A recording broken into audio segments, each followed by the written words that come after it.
So I'm reading this great new book. It's called The World is What It Is, the authorized biography of V.S. Naipaul, who won the Nobel Prize for Literature in 2001. Now, I love reading the biographies of great writers. It's not just because their lives inspire me, but I find great comfort in these books because I find that all my weaknesses, all my flaws, all my moral and psychological shortcomings, all the great writers have similar problems. So I'm not alone, and anything that makes me feel that I'm not alone in the world is a good thing. So I identify with Naipaul in many ways. Yes, I've never published a novel, but aside from those minor details, Naipaul stands for high civilization, individual rights, and the rule of law. And like Naipaul, I've made malign jokes about people with darker skin than myself, and I've blamed formerly oppressed nations for their continuing failure. So, the author writes that he noticed that when Naipaul was being particularly rude or provocative, he was full of glee. Creating tension, insulting his friends, family, or whole communities left him in excellent spirits. So I identify with that. It's a kind of a Trinidadian trait. It's being piquant, meaning sharp or cutting, where the boundary between good and bad taste is deliberately blurred and the listener sent reeling. I often say outrageous things, but I think like Naipaul, I often do it just to start conversations, not to end them. I usually don't say outrageous things to people I don't care to talk to. I say outrageous things to get a conversation going, to liven things up, to talk about a little jungle fever or yellow fever. I love how Naipaul's dad wrote someone about V.S. Naipaul. You know at heart he's not a bad fellow, only a bit erratic and thoughtless and callously unconventional.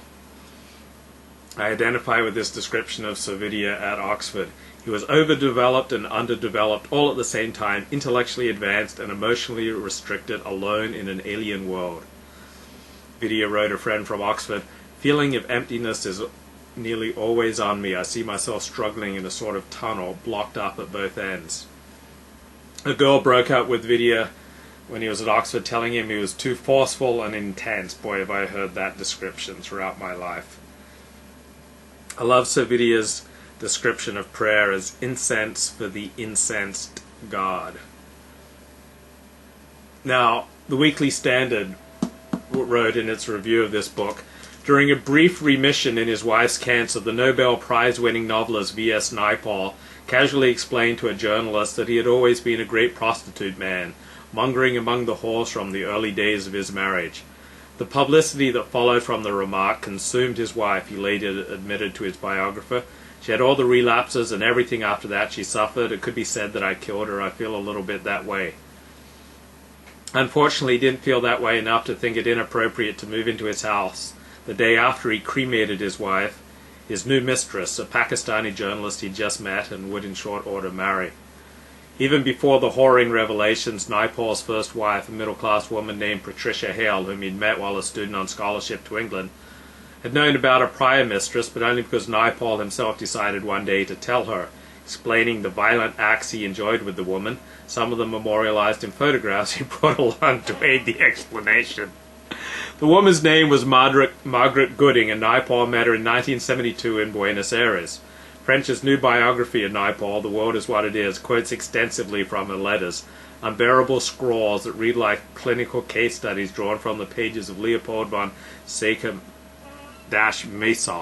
She begs, moans, despairs, and pleads for Naipaul's cruel sexual desires. She calls him her god, her black master.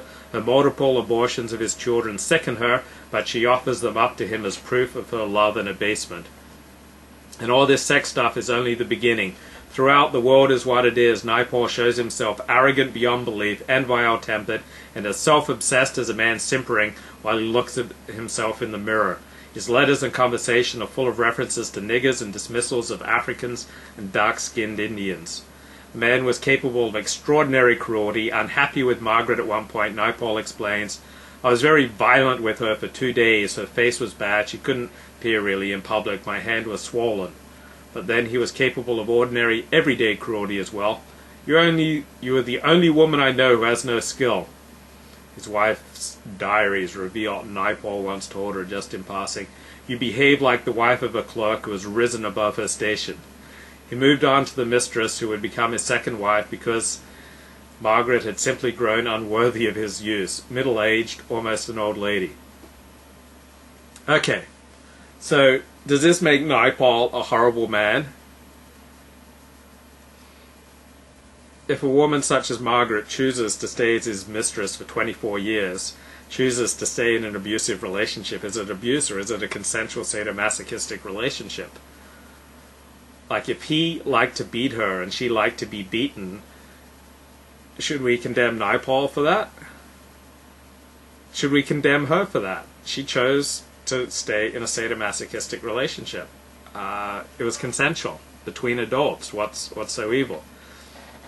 I must be a bad man because I do not see any of these revelations about Servidea as so horrible. I can only assume that Pat and Margaret chose to stay with Servidea because the rewards they got from being around this great writer outweighed the price they paid. Many of the cruelest things ever said to me were by a writer friend who was also every bit as generous and kind as he was cruel. When he ended our friendship, I was the poorer, and I missed him terribly. Paul Theroux writes in The Times of London, "Now French's biography amply demonstrates everything I said and more." Paul Theroux wrote a book about Servidea called In Servidea's Shadow. It is not a pretty story. It will probably destroy Naipaul's reputation forever.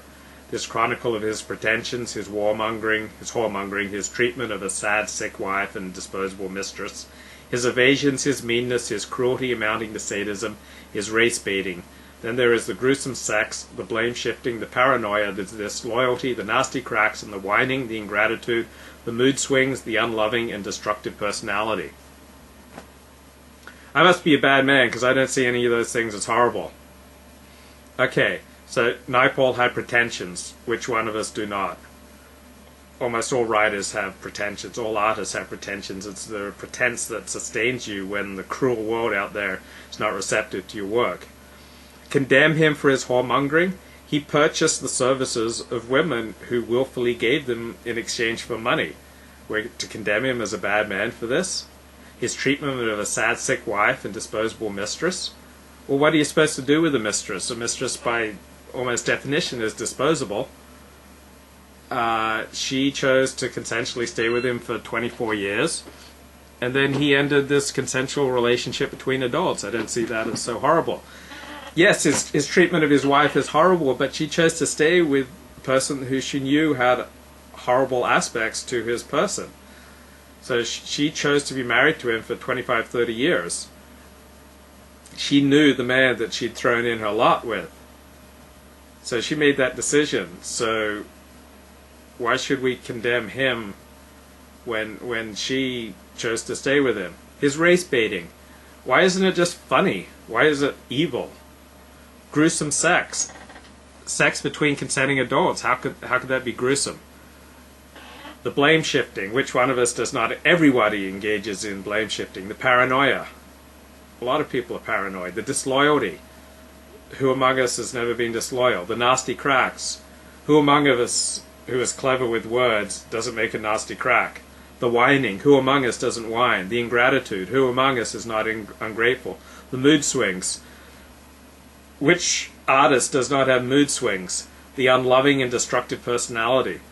All of us are unloving and destructive at times.